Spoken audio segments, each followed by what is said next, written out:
আসসালামু আলাইকুম। A10 বাংলা সংবাদে আপনাদের সবাইকে স্বাগত জানাচ্ছি। আমি ফিরোজ তোহা। শুরুতেই বিআরবি কেবলস সংবাদ শিরোনাম। ভারত বিরোধিতার নামে আন্দোলনের ইস্যু করে বিএনপি ভুল পথে হাঁটছে, মন্তব্য ওবায়দুল কাদেরের।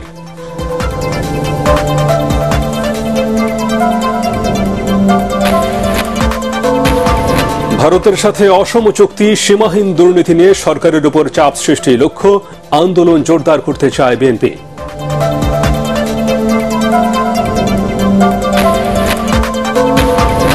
বন্যা বৃষ্টির অজুহাতে আবারও অস্থির সবজির বাজার, অভিযানের খবরে দোকান ছেড়ে পালালো পাইকারি ব্যবসায়ীরা।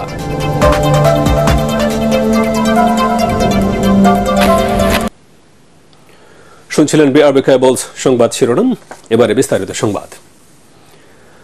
ভারত বিরোধিতার নামে যারা আন্দোলনের ইস্যু খুঁজছে তারা ভুল পথে হাঁটছে বলে মন্তব্য করেছেন আওয়ামী লীগ সাধারণ সম্পাদক ওবায়দুল কাদের। আওয়ামী লীগের ৭৫তম প্রতিষ্ঠা বার্ষিকী উপলক্ষে রাজধানীর মানিক মিয়া এভিনিউয়ে ঢাকা উত্তর সিটি কর্পোরেশন আয়োজিত সাইকেল র্যালির উদ্বোধন করে তিনি একথা বলেন। এ সময় তরুণদের আওয়ামী লীগে যোগদানের আহ্বান জানান দলের নেতারা। আরও জানাচ্ছেন মুস্তাফিজ রহমান। আওয়ামী লীগের ৭৫ বছর পূর্তি উপলক্ষে তরুণদের সাইকেল র্যালির আয়োজন করে ঢাকা উত্তর সিটি কর্পোরেশন।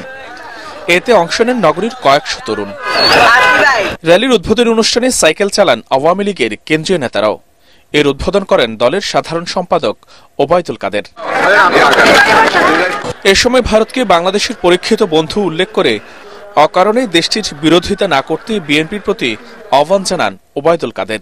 ভারত বিরোধিতার নামে আন্দোলনের ইস্যু খোঁজার চেষ্টা করছে, তারা আবারও ভুল পথে হাঁটছে। ভারত আমাদের ৭১-এর পরীক্ষিত বন্ধু। আমরা যা করি বঙ্গবন্ধুর কন্যা বাংলাদেশের স্বার্থেই করেন। দেশ গড়ার কাছে তরুণদের অংশগ্রহণ নিয়ে সন্তোষ জানান দলের নেতারা। বঙ্গবন্ধুর আদর্শে উজ্জীবিত হতে তাদের আওয়ামী লীগে যোগদানের আহ্বানও জানান তিনি। আমি তরুণ সমাজকে বঙ্গবন্ধুর আদর্শে শেখ হাসিনার নেতৃত্বে আওয়ামী লীগে যোগদানের আহ্বান জানাচ্ছি।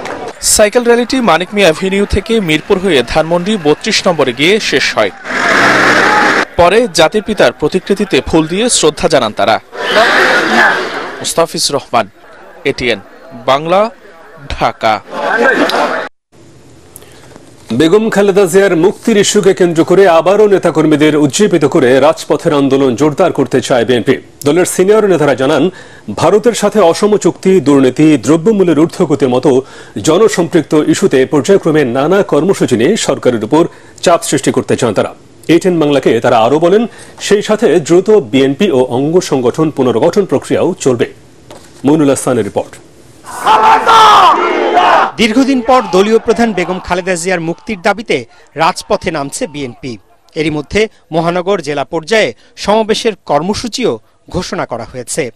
বেগম জিয়ার মুক্তির দাবিতে কার্যকর আন্দোলন গড়ে তুলতে না পারায় হাইকমান্ডের উপর ক্ষোভ রয়েছে বিএনপির তৃণমূল নেতাকর্মী সমর্থকদের মধ্যে। সরকার পতন আন্দোলনের ব্যর্থতা, মামলা, গ্রেফতারে বিপর্যস্ত নেতাকর্মীদের আবারও রাজপথে সক্রিয় করতে তাই চেয়ারপারসনের মুক্তির দাবিতে সোচ্চার হওয়ার পথে হাঁটছেন নীতি নির্ধারকরা। ইনশাল্লাহ আমাদের প্রত্যেকটা উপজেলা, পৌরসভা, ইউনিয়ন, জেলা, বিভাগ শক্তিশালী রূপ নিচ্ছে। আমরা আবার পুরোদমে সরকার বিরোধী অর্থাৎ সরকারের কর্মকাণ্ডের বিরুদ্ধে আন্দোলনের প্রস্তুতি নিচ্ছি। আজকের যে দেশ বিরোধী যে চুক্তি, আজকে দেশের প্রতি যে অবিচার করছেন শেখ হাসিনা জোর করে ক্ষমতা দখল করে, এখান থেকে পরিত্রাণের জন্য বা যে সংগ্রাম, সে সংগ্রামের যে প্রতীক দেশনেত্রী বেগম খালেদা জিয়া। সেই সাথে দল পুনর্গঠনকেও সমানভাবে গুরুত্ব দিচ্ছে বিএনপির হাইকমান্ড।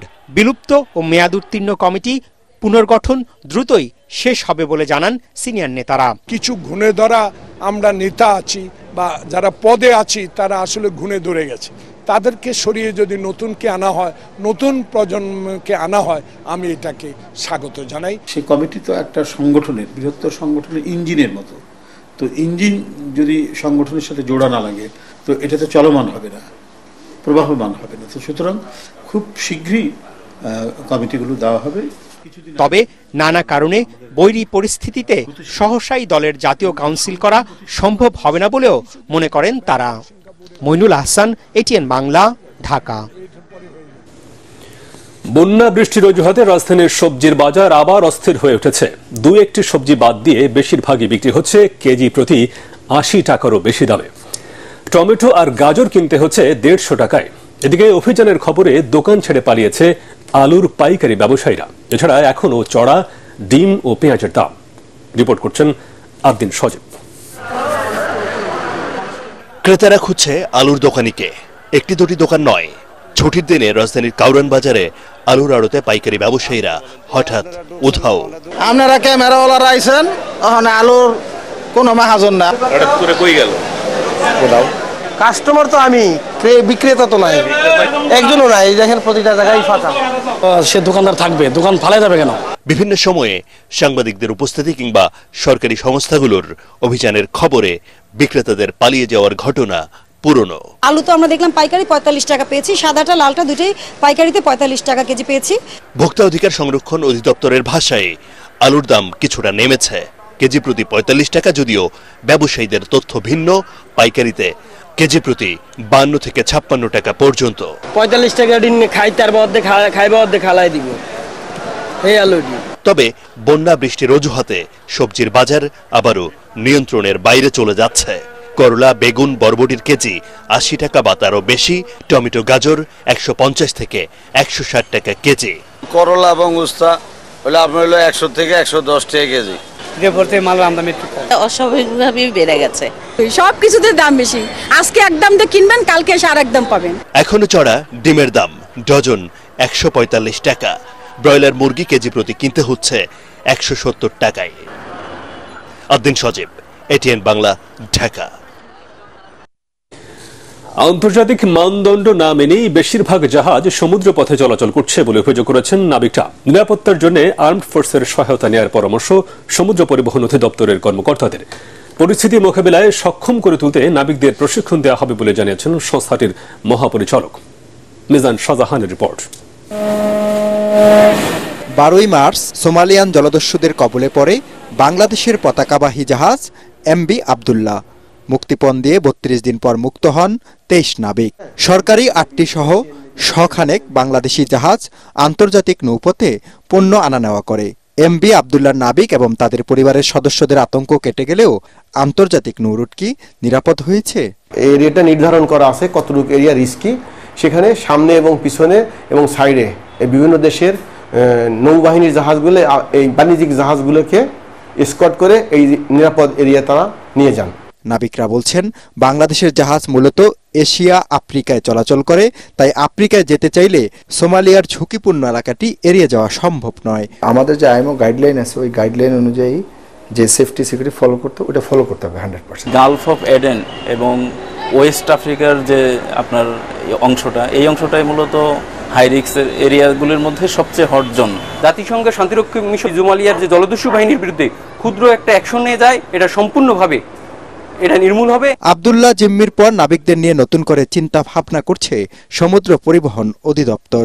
নাবিক এবং অফিসারদের যে সাহস বৃদ্ধির জন্য যেই পদক্ষেপ নেওয়া প্রয়োজন, সেজন্য আমরা এটা নিয়ে কাজ করছি। সমুদ্রপথে আন্তর্জাতিক গাইডলাইন মেনে চললে বিপদের আশঙ্কা অনেকটাই কমে যাবে বলে মনে করেন মাকসুদ আলম। মিজান শাহজাহান, এটিএন বাংলা, ঢাকা। এবারে আল আরাফা ইসলামী ব্যাংক অর্থ সংবাদ।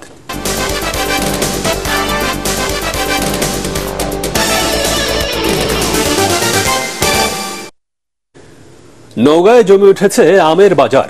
জেলার সবচেয়ে বড় আমের বাজার সাপাহারে এখন মিলছে বিভিন্ন জাতের আম। এবছর উৎপাদন কিছুটা কম হলেও মৌসুমের শুরুতেই ভালো দাম পাচ্ছেন চাষিরা। তবে আম বিক্রি করতে এসে ব্যবসায়ীদের বিরুদ্ধে ওজনে বেশি নেওয়ার অভিযোগ চাষিদের। নওগাঁ থেকে রায়হান আলমের পাঠানো তথ্যচিত্রে আরো জানাচ্ছেন আশিকুর রহমান। ক্রেতা বিক্রেতাদের হাকডাকে জমে উঠেছে নওগাঁর সাপাহারে সবচেয়ে বড় আমের হাট। চাঁপাইনবাবগঞ্জ ও রাজশাহীকে পেছনে ফেলে এখন সবচেয়ে বেশি আম উৎপাদন হয় নওগাঁয়। সে কারণেই দূর দূরান্তের ব্যবসায়ীরা এসে ভিড় জমাচ্ছেন। বাজারে উঠেছে গোপালভোগ, ল্যাংড়া, হিমসাগর, নাগফজলি ও আম্রপালি। জাতভেদে ২,০০০ থেকে ৩,৫০০ টাকায় বিক্রি হচ্ছে এসব আম। তবে মৌসুমের শুরুতেই চড়া দামে আম বিক্রি হওয়ার পরেও হাসি নেই চাষিদের মুখে। প্রশাসনের বেঁধে দেয়া নির্দিষ্ট ওজনের চেয়েও বেশি আম নেয়ার অভিযোগ করছেন ব্যবসায়ীদের বিরুদ্ধে। অপরদিকে চাষিরা চড়া দাম হাঁকাচ্ছেন বলে অভিযোগ ব্যবসায়ীদের। এখন আমটা কম, বাগানে ফলনটা কমে গেছে। ছাপাহারে মাইকিং করতেছে প্রত্যেক দিন 45 মণ, অথচ প্রতিদিন 52 কেজি মণ নিচ্ছে। গত বছর যে আমরা গেছি 1200, 1400, 1500 টাকা এই প্রথম অবস্থায়, এখন কিন্তু 2800, 3000। নির্ধারিত ওজনের চেয়ে কেউ বেশি আম নিলে তাদের বিরুদ্ধে ব্যবস্থা নেওয়া হবে বলে জানালেন জেলা প্রশাসক। যে কোনো ব্যবসায়ী যদি কৃষকের কাছ থেকে জোরপূর্বক এই বেঁধে দেওয়ার ওজনের বেশি আম নেয়, তাহলে আমরা মোবাইল কোর্ট করব এবং ব্যবসায়ীদেরকে শাস্তি দেব। এবছর নওগাঁয় 33,300 হেক্টর জমিতে বিভিন্ন জাতের আম চাষ হয়েছে, যার মধ্যে সবচেয়ে বেশি চাষ হয়েছে Amrapali. Bureau report, ATN Bangla. এবারে পার্টেক্স খেলার খবর।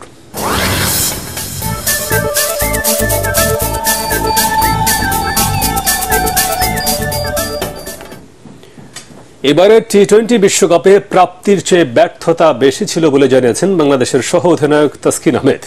বিশ্বকাপের ব্যর্থ মিশন শেষে দেশে ফিরে সকালে বিমানবন্দরে টাইগার পেসার আরও বলেন, দীর্ঘ 10 বছরের ক্যারিয়ারে এমন ধারাবাহিক ব্যাটিং ব্যর্থতা এর আগে কখনো দেখেননি তিনি। শেষ করার আগে বিআরবি কেবলস সংবাদ শিরোনাম আরেকবার। ভারত বিরোধিতার নামে আন্দোলনের ইস্যু করে বিএনপি ভুল পথে হাঁটছে, মন্তব্য ওবায়দুল কাদেরের।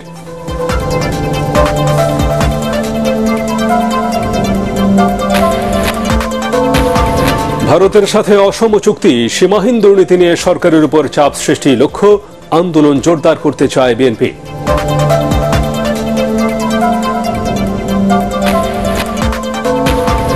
বন্যা বৃষ্টির অজুহাতে আবারও অস্থির সবজির বাজার, অভিযানের খবরে দোকান ছেড়ে পালালো পাইকারি ব্যবসায়ীরা।